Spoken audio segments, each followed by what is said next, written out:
Hey yo, what is up? This is Ninja Geek Games. This is a two-part special where we're going to take a look at Blood Bowl 2nd Season Edition from Games Workshop. The first video will look at content and teams, and the second will be a learn to play video for those of you new to the game. Blood Bowl is a two-player fantasy football game where each coach takes on a team of hardened players with the main aim of scoring the most touchdowns. Well, no, that's not wholly true. Sometimes all thoughts of the ball are lost, as players blitz, block and foul their way to victory by knocking out, maiming and even killing other players. And that is if that player can be killed. However, if you're lucky enough, the opposing players actually end up doing that to themselves. Now, I was first introduced to Blood Bowl back in 1994 and was immediately hooked. And I've played in one-off games, leagues and national tournaments, and I'm really looking forward to seeing what changes have been made to the latest edition.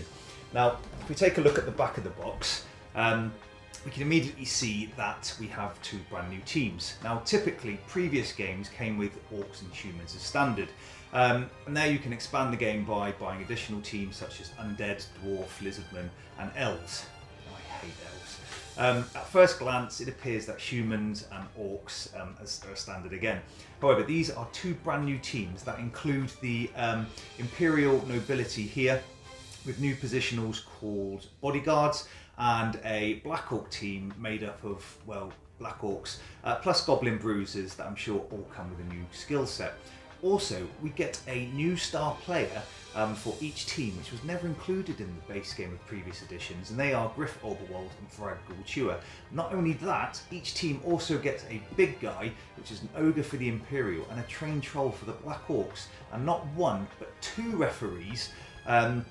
I assume one's a spare for when the first gets his teeth kicked in for sending off a Black Orc. Right, let's take a look at this beast. So first, the cover art. Now, I think it's hit and miss among the Blood Bowl community, but I really like it. I think it's got this vintage, nostalgic appeal. And you think about it, originally this game was designed and first released in the 1980s. And I think that this cover art really does bring out that feel to the game. You've got the Imperial Bodyguard facing up against a Black Orc there. In the background, you've got an ogre, and bravely the dwarf referee sending off one of the players. But I think that is a really cool artwork for this game. Inside, as with any Games Workshop game, the first thing that you are presented with is loads and loads of sprues. It is soul destroying to think that I have to now glue those all together. I hope they fit. They fit nicely so that they can need minimal glue. But these are the referee sprues. So there's two referees on there. The green, I assume, will be for the Black Orc team. I'm assuming that they get a ball there as well. I'm not sure if you can actually customise these. I'm going to have to make them up and have a look to see if you can have some variation. And then the reds are for the Imperial Nobility. And that looks like it's the ogre. Sprue there. These are the templates that you get with the game, and they look identical to the previous edition templates. This throwing template will snap together to make one long template. This is the throw-in template, and here is the D8 scatter template. Really cool poster that will look nice framed in my game room. On the back, you've got all the teams that are available to buy so far. So top left, Halfling, Dwarf, Goblin, Snotling and Dark Elf. The Imperial Nobility, which you get in this set. This is the newest team here, the Necromantic Horror. I don't know how much you can see from the video, but these were really hard to get hold of in the previous edition, and they've made a couple of changes. And the first thing is they've brought out some really good models for the werewolf and the flesh golem. However, they seem to have replaced the white blitzers with wraiths, and from my understanding, the wraiths have no hands, which means they can't carry the ball. And for a team like that, you really are limiting the number of ball carriers. So you've got your werewolves and your ghouls, and really that's it. Lizardmen, Shambling Undead, that's my favourite team. Humans, Chaos Pact, Ogre, Skaven, Black Orc, which are in this set. Standard Orc team, Nurgle, Elven Union and the Wood Elf. Just off the top of my head, they look to be missing two. The Amazon team, a couple actually, Amazon, Norse, Khemri, but I'm not sure if they're going to be released at later dates. I hope so. This tome is the rulebook, and it is massive. It is hardback.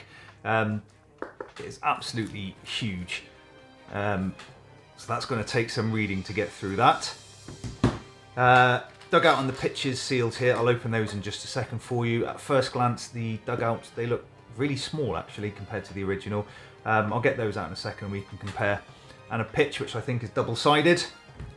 Your player bases, set of dice. You've got blocking dice, D6, D8, and a D16 for each team. And then the painstaking instructions for creating all the players, and I think there'll be 11 a team plus the star players. You're looking at least 22, 24 models.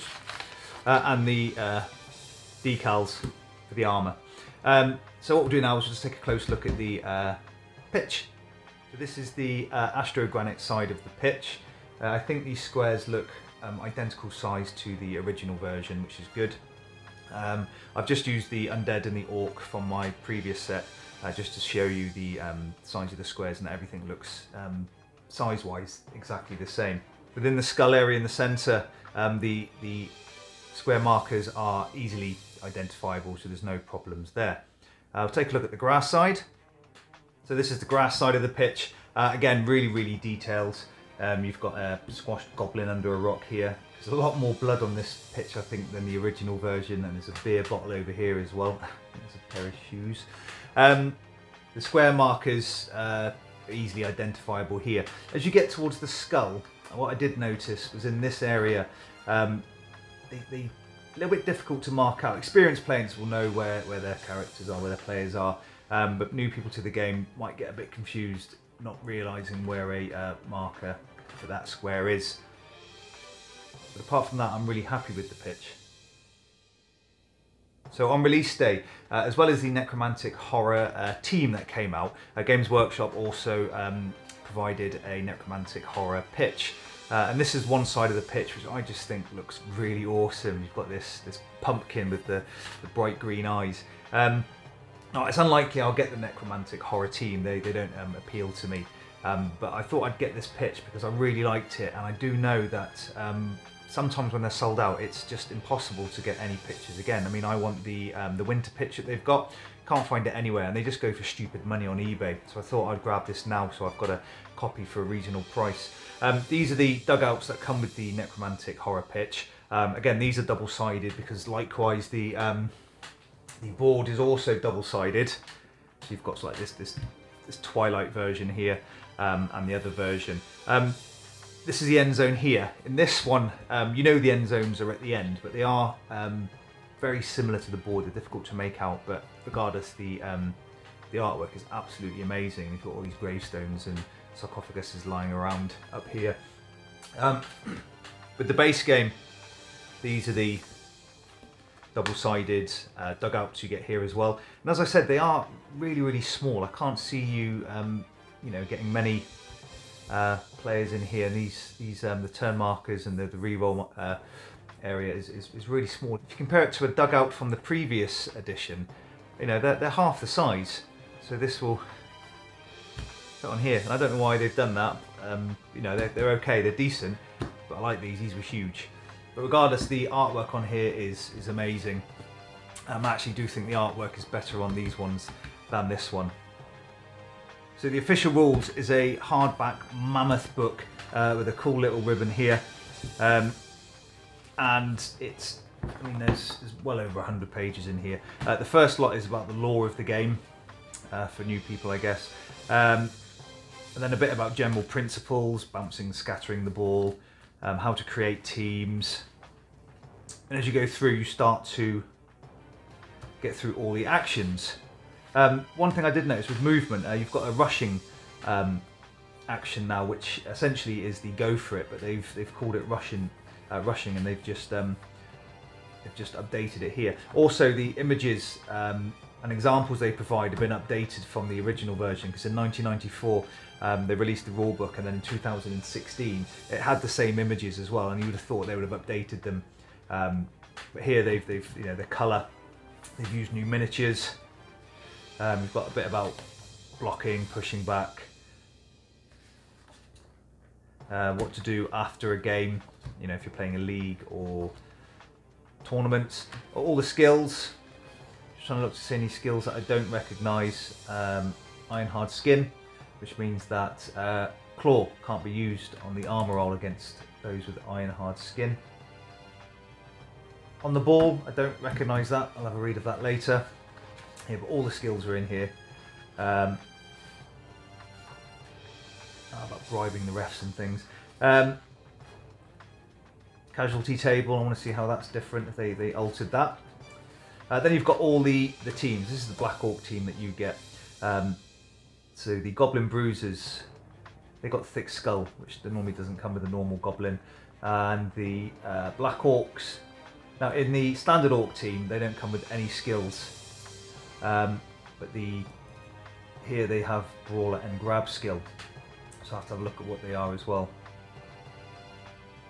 Now the way they do their agility is different, because their agility used to be 2 in the original version, and here it says 4+. So I'm assuming that means that's the dice roll they need to make, rather than telling you the level of their agility.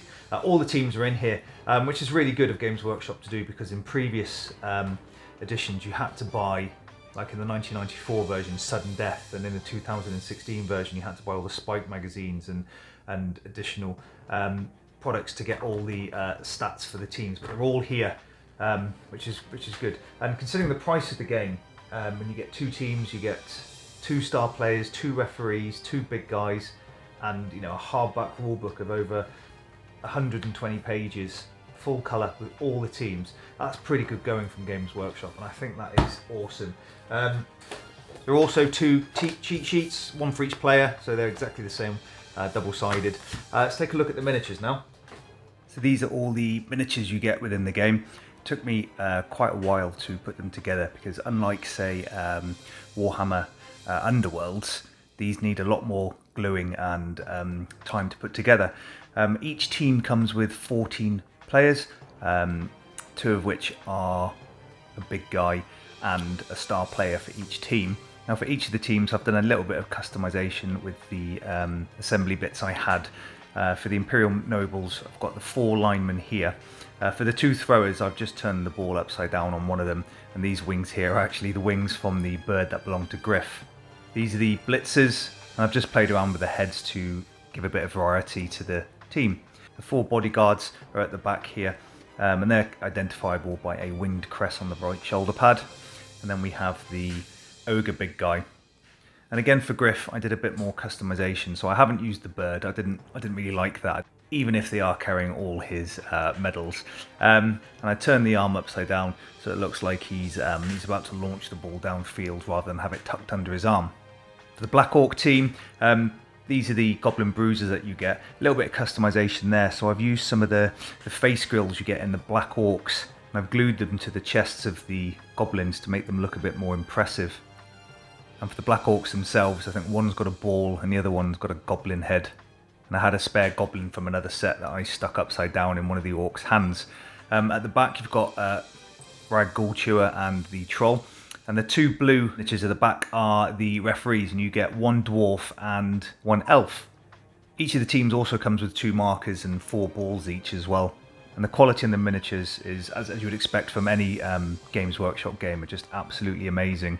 I wasn't sure what to think of the Imperial Nobles when I first saw them on the box, but putting them together and look at them up close, they are really, really good. Even though they did take quite a while, there were a lot of pieces to fit them together, but I think the production quality is amazing. So that's the contents for Blood Bowl 2nd Season Edition. I think the contents look incredible and can't wait to read the rules, see what changes are made and play a game. I'm already thinking that the Black Orcs are going to be the first team that I take to a tournament. Part 2 is coming up next, and that is a how to play video with rules from the box, including any new rule changes, so stay tuned. Thanks for watching. This is Ninja Geek Games. Cheers.